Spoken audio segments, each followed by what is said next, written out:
एक बात मानोगे? बस एक बात। इतने बड़े दावे नहीं करो कि इनकार करने की गुंजाइश ही ना बचे।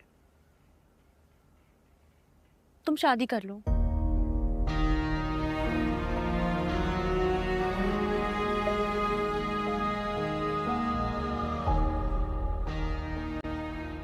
हम ये बात पहले भी कर चुके हैं और मैं ये बात रिपीट करना नहीं चाहता कि मेरे सामने ये बात ना कर। कब मुझे बात करनी है, हंस क्यों रहे हो?